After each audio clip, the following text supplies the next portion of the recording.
بسم اللہ الرحمن الرحیم الحمدللہ رب العالمین والصلاة والسلام علی خاتم النبیین وعلی آلہ وصحابہ یا سیدی یا خاتم المعصومین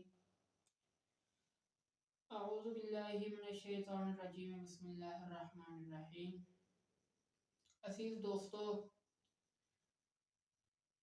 اج آپا جڑے موضوع تے گفتگو کرنی ہے وہ اج آپا تواڈے سامنے لے کے آئی ہیں دو بہت وڈے جھوٹ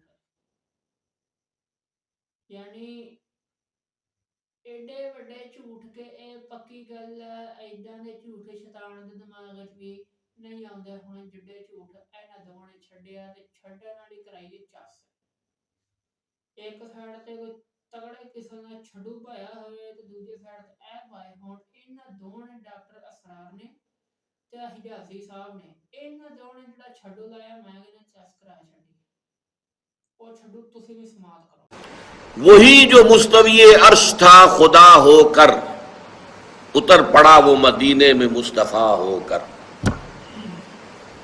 کیا ہے یہ؟ گاڈ انکارنیٹ اوتار کا عقیدہ. وہ اوتار کا عقیدہ چاہے رام چندر جی کے لیے ہو، کرشن جی کے لیے ہو یا محمد مصطفیٰ صلی اللہ علیہ وسلم کے لیے ہو، عقیدہ تو ایک ہی رہے گا. اور یہ آپ کے علم میں ہونا چاہیے. شعر کس کا ہے؟ مولانا احمد رضا خان صاحب بریلوی. اور یہ آپ کے علم میں ہونا چاہیے. شعر کس کا ہے؟ مولانا احمد رضا خان صاحب بریلوی. چھٹو یہ لایا ہوا کہ جناب ایک شعر ہے کہ وہ جو مستوی عرش تھا خدا بن کر، وہ جو مستوی عرش تھا خدا بن کر اتر ہے زمین مدینے میں وہ مصطفیٰ بن کر. بریلوی ہوں، اللہ آپ کو ہدایت دے. کیا امام احمد رضا خان بریلوی غلط ہے؟ ان کی کتابیں پڑھ لو پتہ لگ جائے گا. ان کی کتابیں پڑھ لو تو آپ کو سمجھ آ جائے گی. جس نے اپنی کتابوں میں ماشاءاللہ ایسی ایسی توجیحات لکھی ہیں کہ جو مستوی تھا عرش پہ خدا ہو کر اتر پڑا ہے مدینے میں مصطفیٰ ہو کر. اس سے بڑا شرک بھی ہے دنیا میں، اس سے بڑا شرک بھی ہے دنیا میں. یہ شعر ہے جی. اور ان دونوں نے ماشاءاللہ کہا ہے کہ یہ شعر امام احمد رضا خان فاضل بریلوی کا ہے ماشاءاللہ، حالانکہ یہ شعر ان کا ہے ہی نہیں. یہ شعر ایک کتاب ہے جس کا نام ہے دیوان آسی. عین المعارف کے نام سے مشہور ہے، ویسے اس کو دیوان آسی کہا جاتا ہے. یہ شعر اس کتاب کے اندر موجود ہے، یہ اعلیٰ حضرت کا شعر نہیں ہے.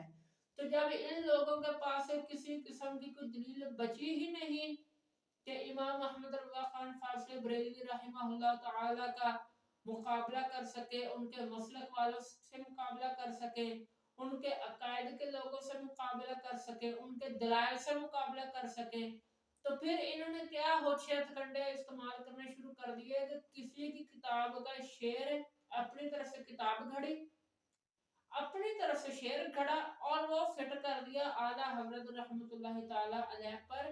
اور جناب ساتھ میں یہ بھی کہہ دیے کہ یہ مشرک تھے. سبحان اللہ ماشاءاللہ. اسے کہتے ہیں بہترین قسم کا وی آئی پی چھڈو. اب چونکہ انہوں نے لگایا ہے شرک کا فتویٰ، ڈاکٹر اسرار نے اور شیخ حجازی نے دونوں نے دیا ہے شرک کا فتویٰ، اور یہ شعر انہوں نے اعلیٰ حضرت رحمت اللہ علیہ کے کھاتے میں ڈال کر ان کو کہا مشرک.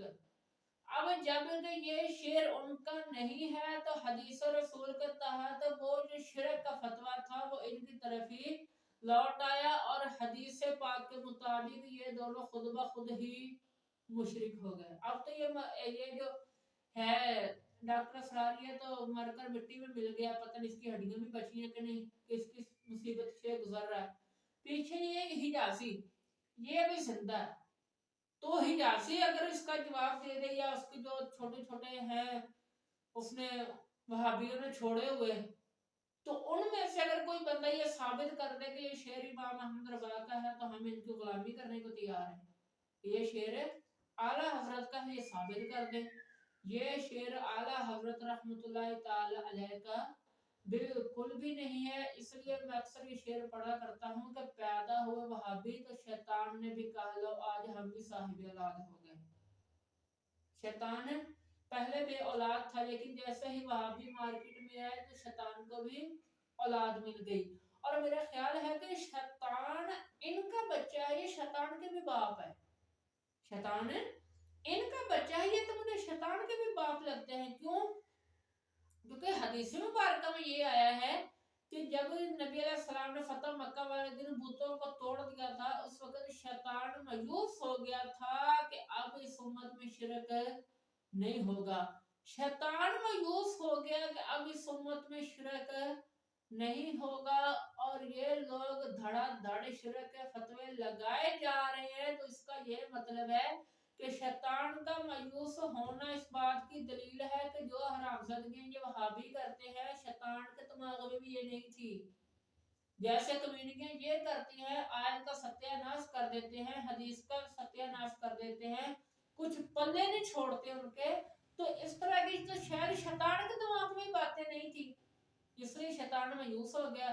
جبکہ وہابیوں کی, دیوبندیوں کی, ان کی امیدیں سلامت ہیں کیونکہ ان لوگوں نے شرک کے فتوے ابھی بھی دیے ہوئے ہیں. یہ جو شعر آپ کے سامنے میں نے عرض کیا ہے, یہ شعر بالکل بھی امام محمد رضا خان فاضل بریلوی رحمۃ اللہ تعالی علیہ کا نہیں ہے. یہ شعر ایک دیوان عاصی نام کی کتاب ہے جو عین المعارف کے نام سے مشہور ہے. یہ کتاب, یہ شعر اس کتاب کا ہے. یہ شعر امام محمد رضا خان فاضل بریلوی کا نہیں ہے. تو یہ جو وہابی دیوبندی اس طرح کے ہوشیت کنڈے استعمال کر رہے ہیں, میں ان کو یہی کہوں گا بچوں دلیل سے مقابلہ کرو, دلیل سے بات کرو, اس طرح کے ہوشیت کنڈے نہ استعمال کرو. اگر تمہارے پاس دلائل نہیں ہے, دلیل سے نہیں مقابلہ کر سکتے, چپ کر کے مان جاؤ. پھر یہ جو تم نے شیطانیاں شروع کی اس کو بند کر دو. اور اگر یہی کام تم نے جاری رکھنا ہے تو ہمارے ساتھ دلیل سے بات کرو, ایسے ہوشیت کنڈے استعمال نہ کرو. والسلام.